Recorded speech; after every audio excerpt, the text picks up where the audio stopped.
ఈరోజు ఈ జిల్లా ఉమ్మడి కర్నూలు జిల్లా మనం మొన్ననే డివైడ్ అయినటువంటి నంద్యాల కర్నూలు జిల్లా రెండు కలిసి ఉన్నప్పుడు ఉన్నటువంటి పరిస్థితులు చూస్తే ఈరోజు ఈ జిల్లాలో మరి ఒక్కొక్క కుటుంబం నుంచి ఇద్దరు ముగ్గురు నలుగురు ఇంకా ఎవడు రాకూడదా ఎవడు ఈ ప్రాంతాలలో మరి పబ్లిక్ రిప్రజెంటేటివ్స్గా ఎన్నుకోబడకూడదు. చూస్తున్నారు మీరు, వీడికి వస్తేనేమో 2-3 శిల్పాలు ఈ ప్రాంతంలో, అటపోతేనేమో కాటసాన్లు, అటపోతేనేమో బాలనాగిరెడ్డి ఆయన తమ్ముడు అన్న ఆయన సాయి ప్రసాద్ రెడ్డి, మళ్ళీ అటపోతే గుత్తకల్లి పోతే ఇంకొక బ్రదరు, ఇంకా అటపోతే ఎమ్మెల్సీ, అంత కుటుంబాలు 3-2. ఇప్పుడు శిల్ప వాళ్ళు నాకు కూడా బాగా ఉండేవాళ్ళు, వాళ్ళు నాతో కూడా. కానీ వాళ్ళది దందా వేరు. ఒక మార్బుల్ అంగడి పెట్టుకొని మొట్టమొదట జూబ్లీ హిల్స్లో మొదలుపెట్టినటువంటి రియల్ ఎస్టేట్ వ్యాపారం, మంచి దిట్టలు రియల్ ఎస్టేట్ వ్యాపారంలో చాలా అనుభవం ఉన్నటువంటి వారు, బాగా డబ్బులు బాగా చేసుకున్నారు కూడా. అది వాళ్ళ యొక్క బిజినెస్.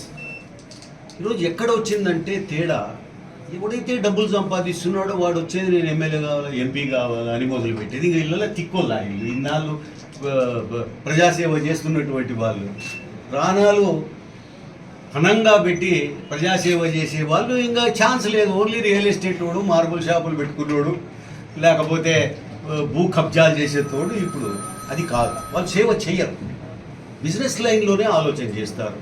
మీరు వచ్చిన కర్మ ఏమనంటే వాళ్ళు బిజినెస్ పీపుల్, బిజినెస్సే వాళ్ళకు మెయిన్గా ఐడియా ఉంటుంది తప్ప ప్రజలకు ఎట్లా సేవ చేయాలి, ఎక్కడ తాగునీటి సమస్య తీర్చాలి, ఏమైనా స్కిల్ డెవలప్మెంట్ చేయాలా, లేకపోతే నిరుద్యోగులకు ఉద్యోగాలు తెప్పించాలా, ఈ ఆలోచనలో రైతులు ఎట్లా బాగుపడతారు, ఏ రకంగా వీళ్లకు గిట్టుబాటు ధరలు ఉంటాయి, రైతులకు నీళ్లు ఎట్లా సరఫరా చేయాలా అన్నటువంటిది వీళ్ళల్లో ఆలోచన ఉండదు.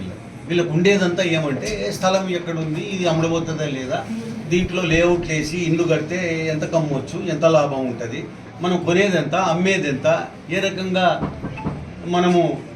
అప్పుడు కూడా మొన్న కూడా నంద్యాల జిల్లా ఏర్పడినప్పుడు దుమ్ములు ఏమినారు ప్రచారం, వచ్చా జిల్లా అని వచ్చి అమ్ముకున్నాక మొత్తం జిల్లా ఈరోజు రియల్ ఎస్టేట్ ఒక డౌన్ అయిపోయాయి. ఊరికే మాటల కాడికే, ఇప్పుడు ఎలక్షన్లు వచ్చినాయి మళ్ళీ మాటల కాడికే. రియల్ ఎస్టేట్ దందా ఇది తేడా లేదు. అంటే ఈరోజు నేను చెప్తున్న స్థానికులు, నంద్యాలలో స్థానికులు లేరేమయ్యా, ఎంతో ప్రజాసేవ చేసేవాళ్ళు. వాళ్ళకు చిన్న ప్రాబ్లం, ఏదైనా హెల్త్ ప్రాబ్లం వచ్చినా, డాక్టర్ అవసరం ఉన్నా, లాయర్ అవసరం ఉన్నా అక్కడే ఉండి రాత్రి బవళ్ళు కష్టపడే వాళ్ళు నంద్యాలలో లేరేమయ్యా. యాడ్ నుంచో కొండ సూకేసుల నుంచి తేవాలి, హైదరాబాద్ నుంచి, బెంగళూరు నుంచి. ఎందుక ఇట్లా చేస్తున్నారు వీరు? పార్టీలు కూడా కొంచెం ఆలోచన చేయాలి, స్థానికులను పికప్ చేయాలి. ఇక్కడ వాళ్ళకే సమస్యలు తెలిసేది, ఫారూక్ లాంటి వాళ్ళకు సమస్యలు తెలుస్తాయి. కానీ యాడ్ నుంచో వచ్చి రియల్ ఎస్టేట్ చేసే వాళ్ళకు డబ్బులు ఉన్నాయని చెప్పి ఈడొచ్చి తీసుకొచ్చి పెట్టడము, ఈ చాలా దీనికి ఒక ఫుల్ స్టాప్ పెట్టకపోతే ఈ ప్రాంతం అభివృద్ధి చెందే ప్రసక్తి లేదు. నేను ఒక్కటే అడుగుతున్నా వీళ్ళను, ఈ మహానుభావులు ఇప్పుడు తిరుగుతున్నారు, వీళ్ళని అడుగుతున్నాను, నీళ్లు ఈ సంవత్సరము మీకు నీళ్ళు ఇవ్వము, మీరు పంటలు వేసుకోవద్దని చెప్పి పేపర్లలో అదే రకంగా నోటీసులు ఇచ్చారు రైతులకు, మేము కేసులు పెడతామని చెప్పి. ఈ నోటీసులు ఇచ్చినప్పుడు ఇక్కడున్నటువంటి లెజిస్లేటర్స్ ఎప్పుడన్నా స్పందించారా? ఆ నోటీసు మీద ప్రొటెస్ట్ చేశారా? అసెంబ్లీలో ఏమన్నా మాట్లాడారా వీళ్ళు? నేను ఒకటే అడుగుతున్నా, ఈరోజు రాయలసీమకు నంద్యాల, మొత్తానికి నంద్యాల జిల్లాకు అత్యంత ప్రాణప్రదమైనది గుండ్రేవుల రిజర్వాయర్. గుండ్రేవుల కడితే ఈ ప్రాంతానికి నీటి సమస్య ఉండదు. ఆళ్ళగడ్డ నుంచి మనకు నందికొట్కూరు, అదే రకంగా కర్నూలు కానీ, లేకపోతే మనకు శ్రీశైలం నియోజకవర్గం కానీ, ఈ వీటికి చాలా మటుకు నీటి సమస్య తీరుతుంది. శాంక్షన్ అయిన ప్రాజెక్ట్ అది గుండ్రేవుల. ఈ గుండ్రేవుల కోసం ఎవరైనా ఈ శిల్పాలు కానీ కడసాన్లు కానీ లేకపోతే ఆడ బాలనాగిరెడ్డి బ్రదర్స్ కానీ ఎప్పుడన్నా స్పందించారా? లేదే. ఎందుకు స్పందించారో? వీళ్ళకి ఆ తెలివి లేదు, వీళ్ళకి అవగాహన లేదు. గుండ్రేవులో ఉంటే ఏమో తెలియదు. అది శాంక్షన్ ప్రాజెక్టు 20 టీఎంసీల నీళ్లు. 20 టీఎంసీలు అంటే దాదాపుగా 60 టీఎంసీలు వాడుకోవచ్చు ప్రతి సంవత్సరం. నీటి ఎద్దడి ఈరోజు ఉంది అంటే గుండ్రేవుల రాకపోవడమే ఈరోజు నీటి ఎద్దడి. దాని గురించి మాట్లాడే నాదులు లేడు. ఎంతసేపు ఉన్నా ఇదో నంద్యాల పక్కన మనము లేఅవుట్ వేద్దామా, కర్నూలులో ఏమన్నా వక్ఫ్ బోర్డు ఆస్తులు అవి ఆక్రమించుకుందామా, లేకపోతే ఏదన్నా బెదిరించి ఇద్దరు అన్నదమ్ములు లేకపోతే స్నేహితుల మధ్యన డిస్ప్యూట్ ఉంటే వాళ్ళని కుసబెట్టి బెదిరించి రాపించుకోవడమా? ఇదా మీరు చేసింది ఈ 5 సంవత్సరాలు?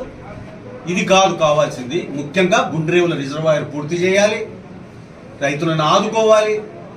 ఈ ప్రాంతంలో ఊట కనపడుతుంది మీకు మనకందరికీ ఏదో పచ్చగా, కానీ ఎప్పుడు నీళ్ళు వస్తాయో ఎప్పుడు పోతాయో. ఐఏబీ మీటింగ్లో ఏం మాట్లాడినాడు ఈయన? ఇప్పుడున్నటువంటి ఎమ్మెల్యే కానీ ఇప్పుడున్నటువంటి ఎంపీ కానీ ఐఏబీ మీటింగ్ అని జరుగుతుంది, ఇరిగేషన్ డెవలప్మెంట్ అడ్వైజరీ బోర్డు. అది ఐఏబీ మీటింగ్ జిల్లా స్థాయిలో జరుగుతుంది. దాంట్లో ఎప్పుడన్నా వీళ్ళు మాట్లాడినారా? ఎప్పుడన్నా ఇదిగో ఈ ప్రాజెక్టు, ఇదిగో అల్గనూరు తెగిపోయింది, దాదాపు 5 ఏళ్ళు అయింది ఇది ఖాళీ అయిపోయి, అల్గనూరులో నీళ్లు లేవు ఒక చుక్క కూడా, దాన్ని బాగు చేద్దామని ఎవడన్నా అడిగినాడా? వీళ్ళల్లో అడగరు. వీళ్లకు వ్యవసాయానికి లేకపోతే నిరుద్యోగ సమస్యకు లేకపోతే రైతాంగం దెబ్బతింటా ఉంటే వీళ్ళకి పట్టలే. వీళ్ళకి పట్టిందల్లా రియల్ ఎస్టేట్ తప్ప ఇంకోటి కాదు. అందుకే ఈరోజు స్థానికులను మీరు ఎంకరేజ్ చేయండి. స్థానికులు ఉండాలి ఎప్పటికీ. కానీ ఈ స్థానికులకే సమస్యలు తెలిసేది, ఎవడో ఎక్కడి నుంచో వచ్చిన వానికి తెలియదు. ఇప్పుడు చూడండి ఎంపీ ఆయన ఎవరో మరి విత్తనాల వ్యాపారి, ఆ విత్తనాల వ్యాపారిగా బాగా సంపాదించాడు ఆయన. ఏం చేసినావో చెప్పు ఈ 5 ఏళ్లలో? ఏమన్నా ముఖ్యమంత్రిని పోయి నిలదీస్తావా? పార్లమెంటుకు పోయి మోడీ గారిని నిలదీస్తావా? ఒరే తీగల వంతెన బదులు బ్రిడ్జ్ కమ్ బ్యారేజీ కడితే ఈ ప్రాంతం బ్రహ్మాండంగా పికప్ అవుతుంది. మొత్తుకొని సచ్చినా ఒకరన్నా పోయి రిప్రజెంట్ చేయకపోయింది. జగన్మోహన్ రెడ్డి గారికి లెటర్ల మీద లెటర్ రాశాను నేను, తెలంగాణతో మాట్లాడు, దీనికి మోడీతో మాట్లాడమని. మీరు మాట్లాడిందే లేదు. స్థానికులకు విలువే లేదు. వాళ్ళకే రాసిచ్చిపోండి. మీరంతా కూడా స్థానికులు వద్దు, మీ ఆస్తులు గీస్తులని ఖాళీ చేసి పట్టయ్య మీరే తీసుకోండి, మాకు వద్దు. ఈడ ఎందుకు మేము ఇదేదో విదేశాలలో ఉన్నట్టుంది, ఈడ మా సొంత ఊర్లో ఉన్నట్టు లేదు, కానీ పాకిస్తాన్ నుంచి వచ్చినట్టుంది. మేము విలేజ్ ఎక్కడికి ఏం జరుగుతోంది ప్రజలు చూస్తున్నారు కదా. ఈరోజు వీళ్ళని తరిమి కొట్టాల. వీళ్ళను గుండ్రేవులు సాధించుకోవాలా మనం.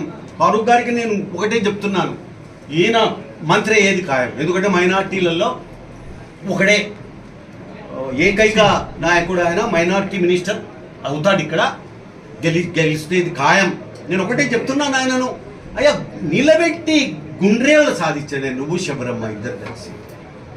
తీగల వంతెన వద్దయ్యా, అది బ్రిడ్జ్ కమ్ బ్యారేజ్ ఊకే షూటింగ్లకు పనికొస్తుంది అయ్యా. బ్రిడ్జ్ కమ్ బ్యారేజీ కడితే మనకు 60 టీఎంసీలు నీళ్ళు వస్తాయి. 60 టీఎంసీలు రాయలసీమ దరిద్రం తీరుతుంది. మీరిద్దరు కలిసి సాధించండి. అది నేను ఒక ఉద్యమకారునిగా మీకు నేను సలహా ఇస్తున్నాను. నేను వీళ్ళని గెలిపించుకోవాలి. ఇప్పుడు ఈ రియల్ ఎస్టేట్ వాళ్ళను గుండు కొట్టి వీళ్ళకు ఉలిగడ్డల దండేసి వీళ్ళకు ఇది మన సున్నం పట్టెలు పెట్టి నెత్తిన వీళ్ళ గాడి మీద ఊరేగి ఇచ్చే కాలం వస్తుంది. చూస్తుండండి మీరు. టైం ఎక్కువ లేదు అని కూడా నేను చెప్తున్నాను. సమస్య లేని ఇల్లు ఉండదు, పరిష్కారం లేని సమస్య ఉండదు. బంధాలు గొప్పవి, బాధలు చిన్నవి. మీ సమస్యని మేము పరిష్కరిస్తాం. రండి మాట్లాడుకుందాం.